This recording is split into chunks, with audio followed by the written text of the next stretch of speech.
నమస్తే నేను మీ సతీష్. పార్లమెంట్ పై attack, Mithun Reddy escape. ఇది ప్రస్తుతం ఏపీ రాజకీయ వర్గాల్లోనే కాదు, ఢిల్లీ పొలిటికల్ సర్కిల్స్ లో సైతం సంచలనంగా మారినటువంటి చర్చ. మరి ఈ చర్చకు దారి తీసినటువంటి అంశాలు ఏమిటి, అసలు ఈ చర్చ తాలూకు సారాంశం ఏమిటి అని చూస్తే, ఈరోజు తెల్లవారుజామున యావత్ భారతదేశమే ఉలిక్కిపడేటువంటి ఒక సంఘటన, పార్లమెంట్ సైతం ఒక్కసారిగా షాక్ తినేటువంటి ఒక సంఘటన దేశ రాజధాని అయినటువంటి ఢిల్లీలో, అందులోనూ పార్లమెంట్లో చోటు చేసుకుంది. దానిపైన పెద్ద ఎత్తున జాతీయ మీడియాలో కూడా వార్తా కథనాలు వచ్చినటువంటి పరిస్థితి. ఒక్కసారి ఆ వార్తా కథనాలు చూద్దాం, అందులో ఏం జరిగింది, అసలు ఈ చర్చకి ఉన్నటువంటి లింక్ ఏమిటి అనేటువంటిది అప్పుడు ఒక్కసారి విశ్లేషణలోకి వెళ్ళేటువంటి ప్రయత్నం చేద్దాం. మరి ఈరోజు వార్తా కథనాల్లో వచ్చినటువంటి అంశం ఏమిటి అంటే, ఇదిగోండి ఇదే చూస్తూ ఉన్నాం కదా, టైమ్స్ నవ్ అని చెప్పి ఒక జాతీయ మీడియా అందులో ఇచ్చారు. Security breach in parliament complex, man enters building. Parliament బిల్డింగ్లోకి ఆగంతకుడు చొరబడ్డాడు అనేటువంటి వార్త ఈరోజు తెల్లవారుజాము నుంచి కూడా జాతీయ మీడియాలో పెద్ద ఎత్తున వైరల్గా మారింది. సోషల్ మీడియాలో కూడా దీనిపైన పెద్ద ఎత్తున చర్చలు జరుగుతూ ఉన్నాయి. కారణం ఏమిటి అంటే, మనం చూస్తూ ఉంటాం సహజంగానే కొంతమంది బాగా డబ్బు ఉన్న వాళ్ళు వాళ్ళ ఇళ్ళ దగ్గర సెక్యూరిటీ గార్డ్ని పెట్టుకుంటారు, లేదంటే మనం ఆఫీసుల దగ్గర చూస్తూ ఉంటాం సెక్యూరిటీ ఉంటారు. అవన్నీ కూడా ఎందుకు, ఏదైనా కూడా ప్రభుత్వ కార్యాలయాల్లో లేదంటే కనుక ప్రైవేట్ కంపెనీలు ఏమైనా ఉంటే వాళ్ళకి అక్కడ సీసీ కెమెరాలతో పాటు ప్రైవేట్ సెక్యూరిటీ 24/7 ఉంటారు. వాళ్ళకి 2 షిఫ్ట్లలోనూ 3 షిఫ్ట్లలోనూ డ్యూటీలు ఉంటాయి. అలాగే రాష్ట్రానికి వచ్చేటప్పటికి అసెంబ్లీ కావచ్చు, లేదా సెక్రటేరియట్ కావచ్చు, లేదంటే కనుక జిల్లా కలెక్టరేట్లు, ఎక్కడికక్కడ జిల్లాలో చూసుకుంటే కలెక్టరేట్లు ఉంటాయి, ఆ కలెక్టరేట్ భవనాల దగ్గర అక్కడ కూడా 24/7 సెక్యూరిటీ ఉంటుంది. కారణం ఏంటి అంటే, అవన్నీ ఆ భవనాలకి లేదంటే కనుక సెక్రటేరియట్కో అసెంబ్లీకో వాటికి ఉండేటువంటి ఆ ప్రాముఖ్యత, అక్కడికి ఎవరు చొరబడకూడదు, అక్కడ ఉండేటువంటి సెక్యూరిటీ, అక్కడ ఉండేటువంటి భద్రత కూడా ఎలా ఉంటుంది. అక్కడ దాదాపు అసెంబ్లీ దగ్గర సెక్రటేరియట్ దగ్గర చెప్పుకుంటే 3 అంచెల భద్రత, 4 అంచెల భద్రత అని చెప్పేసి చెప్తూ ఉంటారు. అదేగాక పెద్ద పెద్ద గోడలు ఉంటాయి, అలాగే వాటిపైన ఫెన్సింగ్ తీగలు పెడతారు, వాటికి పవర్ కనెక్షన్ ఉంటుంది. ఎవరైనా కూడా గోడ దూకాలి అని చూస్తే అవి తగలంగానే షాక్ తగిలి వెంటనే కింద పడతారు. ఆ సమయంలో అక్కడ ఉండేటువంటి భద్రతా సిబ్బంది కూడా వచ్చి ఎవరు వచ్చారు ఏమిటి అని పట్టుకుంటారు. ఎవరు దొంగలు కానీ ఆగంతకులు కానీ ఈ విధంగా ఎంటర్ కాకుండా ఉండాలి అని. ఒక రాష్ట్రంలో ఉండేటువంటి ఒక జిల్లా కలెక్టరేట్ దగ్గర లేదంటే ఒక రాష్ట్ర అసెంబ్లీయో సెక్రటేరియట్ దగ్గరే ఈ స్థాయి భద్రత పెట్టుకుంటే, మరి దేశానికే ప్రామాణికంగా ఉండేటువంటి పార్లమెంట్ దగ్గర ఇంకెంత భద్రత ఉండాలి. ఎందుకంటే దేశంలో ఉన్నటువంటి పార్లమెంటేరియన్లు అందరూ కూడా అక్కడికి వస్తారు. ఒక దేశ పార్లమెంట్ అంటే ఆ దేశానికి చిహ్నం. అలాంటి పార్లమెంట్ దగ్గర ఎంత భద్రత ఉంటుంది. రాష్ట్రంలోనే 3 అంచెల భద్రత ఉంటే మరి పార్లమెంట్ దగ్గర 7 అంచెల భద్రత, 8 అంచెల భద్రత ఉన్నా కూడా ఆశ్చర్యం ఉండదు. మరి అలాంటి పార్లమెంట్లోకి ఒక ఆగంతకుడు చొరబడ్డాడు అనంటే దాన్ని ఎలా చూడాలి. ఖచ్చితంగా దేశం మొత్తం కూడా, యావత్ దేశమంతా కూడా ఉలిక్కి పడాల్సినటువంటి అంశమే కదా. అదే ఈ రోజున చోటు చేసుకుంది. తెల్లవారుజామున 6:30 గంటల సమయంలో ఒక ఆగంతకుడు పార్లమెంట్ గోడ దూకి లోపలికి చొరబడ్డాడు. దాన్ని సీసీ కెమెరాల ద్వారా గుర్తించారో మరి దేని ద్వారా గుర్తించారో కానీ అక్కడ ఉన్నటువంటి భద్రతా సిబ్బంది వెంటనే అతన్ని పట్టుకున్నారు, పోలీసులకి అప్పజెప్పారు. అయితే ఓకే, ఇదంతా సరే, పార్లమెంట్లోకి ఆగంతకుడు చొరబడ్డాడు అన్నంత వరకు ఓకే, అతన్ని పట్టుకున్నారు, పోలీసులకు అప్పజెప్పారు. కానీ దానికి పార్లమెంట్ పైన దాడి, అలాగే మిథున్ రెడ్డి ఎస్కేప్ అనడానికి ఏమిటి సంబంధం, ఈ రెండింటికి ఎక్కడ లింక్ కుదిరింది అనేదే కదా మీ అనుమానం. దాని విషయానికే వస్తూ ఉన్నాను. దీనిపైనే ఈ రోజున పెద్ద ఎత్తున చర్చ కూడా జరుగుతూ ఉంది.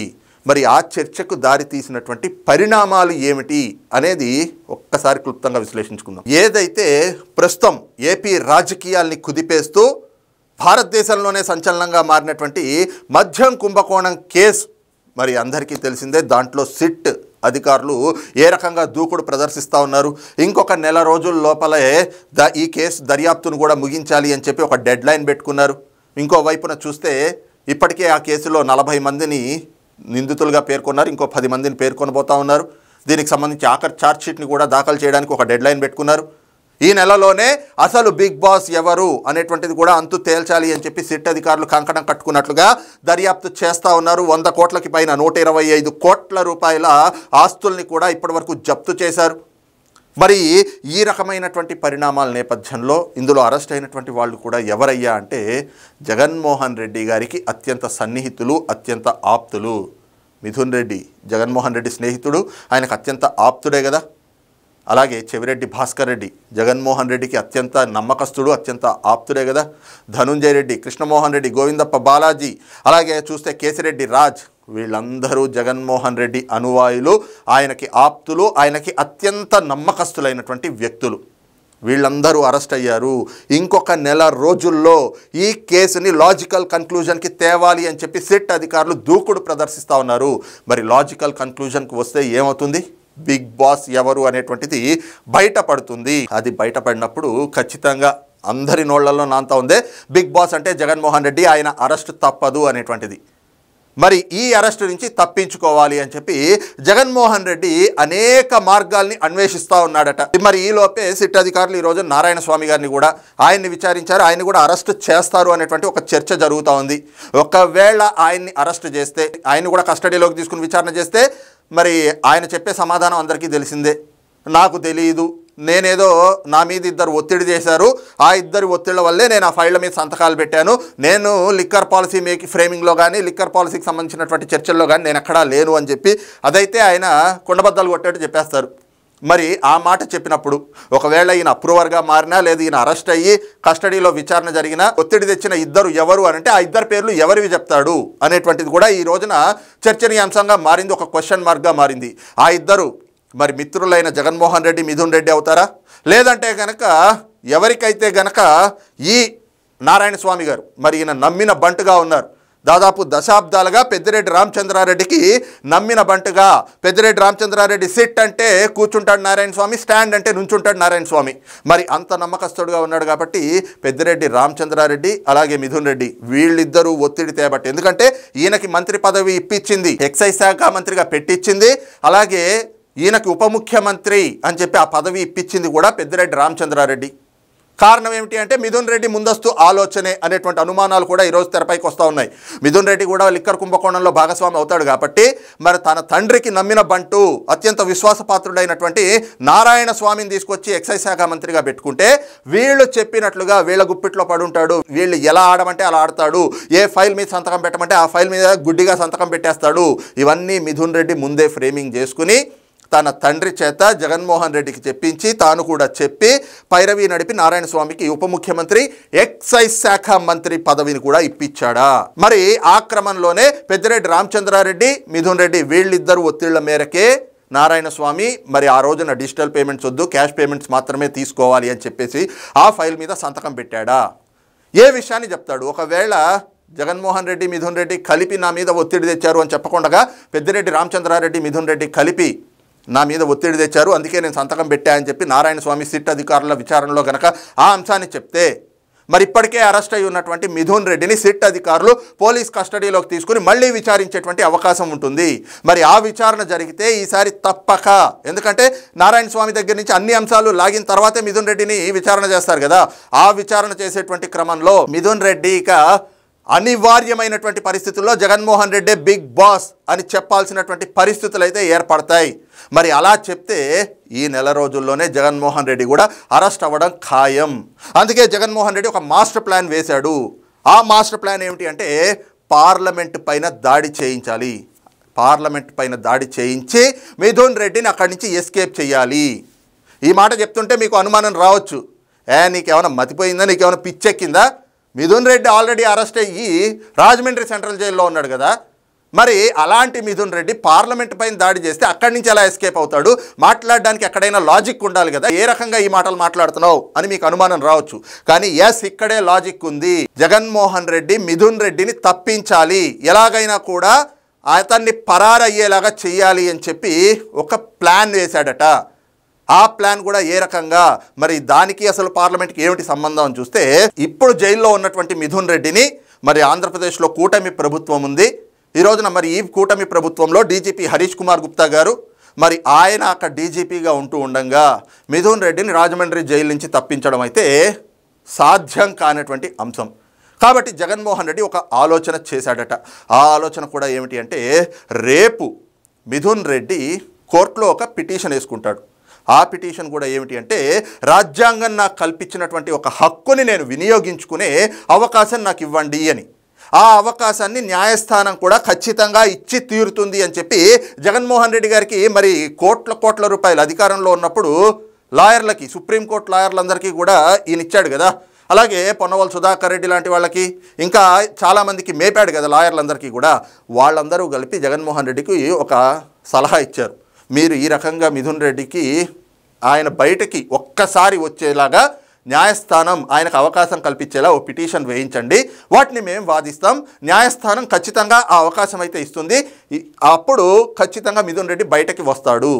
మరి ఏ అంశంలో ఏమిటా పిటిషన్, ఎప్పుడు వస్తాడు మిథున్ రెడ్డి బయటకి, మరి అప్పుడు ఏ రకంగా జగన్మోహన్ రెడ్డి మరి ఆయన్ని తప్పించేటువంటి ఆలోచనలు చేస్తూ ఉన్నాడు అంటే, ప్రస్తుతం దేశంలో ఉపరాష్ట్రపతి ఎన్నికలు జరగబోతా ఉన్నాయి. మరి ఉపరాష్ట్రపతి ఎన్నికలు అన్నప్పుడు అటు లోక్సభ ఎంపీలు, ఇటు రాజ్యసభ ఎంపీలు మొత్తంగా కూడా 700 మంది పైనే ఉంటారు. వాళ్ళందరూ కూడా తమ ఓటును వినియోగించుకోవాలి. మరి ఓటు హక్కు వినియోగించుకోవటం అనేటువంటిది రాజ్యాంగం మనకు కల్పించినటువంటి హక్కు కాబట్టి ఈ రోజున మిథున్ రెడ్డి అరెస్ట్ అయి జైల్లో ఉన్నాడు. రేపు ఉపరాష్ట్రపతి ఎన్నికల్లో నేను నా ఓటు వేయాలి కాబట్టి నాకు రాజ్యాంగం కల్పించినటువంటి హక్కుని నేను వినియోగించుకునే అవకాశం కల్పించండి అని చెప్పి మిథున్ రెడ్డి కోర్టులో ఒక పిటిషన్ వేస్తాడు. కోర్టు కూడా ఎస్ సరే నువ్వు వెళ్ళి ఓటు వేసిరా అని చెప్తుంది. మీకు ఇదే అంశం చూస్తే గతంలో జగన్మోహన్ రెడ్డి 2012లో ఎప్పుడైతే అక్రమాస్తుల కేసులో అరెస్ట్ అయ్యాడో అప్పుడు జరిగినటువంటి రాష్ట్రపతి ఎన్నికలు కాంగ్రెస్ పార్టీ ప్రతిపాదించినటువంటి ప్రణబ్ ముఖర్జీ గారికి ఓటు వేయడానికి అని చెప్పి చెంచల్గూడ జైల్లో చిప్పకూడు తింటున్న జగన్మోహన్ రెడ్డి కోర్టు నుంచి పర్మిషన్ తెచ్చుకుని ఆయన వెళ్ళి ఓటు వేసి మళ్ళీ వచ్చాడు. ఇప్పుడు అదే ఆలోచన జగన్మోహన్ రెడ్డి మళ్ళీ మిథున్ రెడ్డి పైన కూడా అప్లై చేస్తూ ఉన్నాడట. అప్లై చేసి ఇప్పుడు ఉపరాష్ట్రపతి ఎన్నికల్లో ఓటు వేయడానికి అని చెప్పి, రాష్ట్రంలో ఏవైనా ఎన్నికలు ఎక్కడైనా ఓటు వేయడానికి అనుకోండి, జగన్మోహన్ రెడ్డి ఏదో రకంగా తనకున్నటువంటి మంద మార్బలం అందరినీ కూడా వాడి మిథున్ రెడ్డిని తప్పిద్దాం అనేటువంటి ప్రయత్నాలు చేయొచ్చు. అయితే డీజీపీ హరీష్ కుమార్ గుప్తా గారు ఉన్నారు. ఈయన ఉన్నప్పుడు పోలీసులంతా కూడా ఆయన చెప్పు చేతల్లో ఉన్నారు కాబట్టి ఒక ఖైదీ తప్పించుకుని పారిపోతున్నాడు అంటే చూస్తూ ఊరుకోరు కదా, ఆ అవకాశాలు కూడా రానివ్వరు వాళ్ళకి. అందుకని చెప్పి రాష్ట్రంలో అయితే కుదరదు అని చెప్పి అదే ఢిల్లీలో అయితే గనక, ఢిల్లీకి వెళ్ళిన తర్వాత పార్లమెంట్ దగ్గర అయితే రాష్ట్ర పోలీసుల తాలూకు హవా ఏముండదు కదా, అవంతా కూడా కేంద్ర బలగాలు, కేంద్ర పోలీసులు ఉంటారు. అక్కడైతే గనక పార్లమెంట్లో ఇలా మిథున్ రెడ్డి ఓటు వేయడానికని లోపలికి వెళ్ళిన తర్వాత అక్కడ ఒక ఘర్షణ వాతావరణం సృష్టించాలి, అక్కడ కొంత గందరగోళం సృష్టించాలి. ఆ గందరగోళం జరుగుతున్నటువంటి సమయంలోనే మిథున్ రెడ్డిని అక్కడి నుంచి తప్పించేయాలి. అది కూడా ఎలాంటి గందరగోళం సృష్టించాలి, ఏదైతే గనక ఇక్కడి నుంచి వెళ్ళేటువంటి పోలీసుల్లో ఖచ్చితంగా ఆయన కాపలా కోసం అని చెప్పి ఆయన్ని తీసుకురావడానికి ఒక బృందం అయితే వెళ్తారు పోలీసులు. ఎందుకంటే ఆయన ఖైదీగా ఉన్నటువంటి వ్యక్తి కాబట్టి ఆయనకి ఏదో టికెట్ చింపించి మీరు వెళ్ళి వచ్చేసేయండి మళ్ళీ అని చెప్పేసి జైలు దగ్గరికి వచ్చి మీరు సరెండర్ అవ్వండి అని చెప్పరు. చెప్పినా ఆయన వచ్చే వ్యక్తి కాదు కాబట్టి ఈ విషయం పోలీసులకు తెలుసు కాబట్టి పోలీసులు ఖచ్చితంగా ఆయనతో పాటు కాపలాగా వెళ్తారు. ఆయన అక్కడ ఓటు హక్కు వినియోగించుకున్న తర్వాత వస్తారు. అయితే ఇక్కడే జగన్మోహన్ రెడ్డి చేసినటువంటి ఆలోచన ఏమిటి అంటే, పోలీసుల్లో ఇప్పటికీ మనం చూస్తూ ఉన్నాం కదా, అధికారుల్లో కానీ ఉద్యోగుల్లో కానీ కొంతమంది పాత వాసనలతోటి మెలుగుతున్నటువంటి వాళ్ళే ఉన్నారు, ఇంకా ఉన్నారు. వ్యవస్థల్లో జగన్మోహన్ రెడ్డి వాసనలతోటి మెలిగేవాళ్ళు, 5 ఏళ్ళు జగన్మోహన్ రెడ్డికి ఊడిగం చేసినటువంటి వాళ్ళు అనేటువంటిది కళ్ళ ముందు ప్రత్యక్షంగా కనిపిస్తూ ఉన్నాయి. దాన్నే జగన్మోహన్ రెడ్డి ఆసరాగా వినియోగించుకుని ఈ రోజున అలాంటి కొంతమంది పోలీసుల ద్వారా మరి ఈయనతోటి ఎవరైతే గనక కాపలాగా వెళ్ళేటువంటి పోలీసులు ఉంటారో వాళ్ళని ఇన్ఫ్లుయెన్స్ చేయించి పార్లమెంట్ దగ్గరికి వెళ్ళిన తర్వాత భద్రత కాస్త టైట్గా లేకుండా కొంచెం లూజ్గా వాళ్ళు అంటీ ముట్టనట్టుగా చూసి చూడనట్లుగా ఉండేటట్టు చేసి, అక్కడ కర్నూలులో అవినాష్ రెడ్డిని సిబిఐ అధికారులు కనుక అరెస్ట్ చేయడానికి వస్తే మరి రోడ్డు యువతల సిబిఐ అధికారులు, రోడ్డు అవతల హాస్పిటల్లో అవినాష్ రెడ్డి ఉంటే బయటంతా కూడా వైసీపీ గూండాలతో నింపేశారు కదా. అలాగే ఇక్కడ కూడా వైఎస్ఆర్ కాంగ్రెస్ పార్టీ నాయకులు, వైఎస్ఆర్ కాంగ్రెస్ పార్టీ శ్రేణుల పేరుతోటి పార్లమెంట్ దగ్గర పెద్ద ఎత్తున జన సమీకరణ చేసేసి ఆ గుంపులో అక్కడ మొత్తం గందరగోళం జరుగుతున్న సమయంలో అక్కడి నుంచి మిథున్ రెడ్డిని తప్పించేయాలి. ఆ తప్పించేయడం ద్వారా మిథున్ రెడ్డి పరారయ్యి అజ్ఞాతంలోకి వెళ్ళిపోతే జగన్మోహన్ రెడ్డి పేరు బయటకు చెప్పేవాళ్ళు నేరుగా ఉండరు, దానికి సంబంధించినటువంటి ఆధారాలు ఇప్పట్లో బయటకు రావు. కాబట్టి ఆయన అరెస్ట్ అనేటువంటిది కొంతకాలం పాటు తప్పించేటువంటి జాప్యం జరిగేటువంటి అవకాశం ఉంటుంది. ఇది జగన్మోహన్ రెడ్డి చేసినటువంటి ఆలోచన. ఏదైతే ఉపరాష్ట్రపతి ఎన్నికలు జరగబోతా ఉన్నాయో ఆ ఎన్నిక సమయంలో మిథున్ రెడ్డిని పార్లమెంట్ దగ్గరికి వెళ్ళిన తర్వాత అక్కడి నుంచి తప్పించాలి అని చెప్పి జగన్మోహన్ రెడ్డి అయితే కనుక ఒక ఆలోచన చేస్తూ ఉన్నాడట.